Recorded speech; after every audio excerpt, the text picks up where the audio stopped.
hatid ko na rin. Ito yung daily routine, no? Pagkatapos mahatid, balik bahay. Okay, so balik na tayo. Nahatid na rin. So anong gagawin? It's 6:45.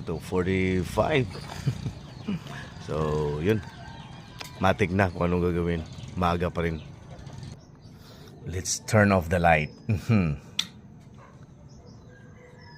Saraduan ang mga bintana. At matulog uli.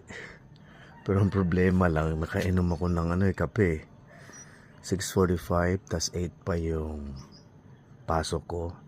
So probably mga 30 minutes sana ay makatulog ako. So kailangan ko yung body ko, ang alarm clock. Ako lang mag-isa.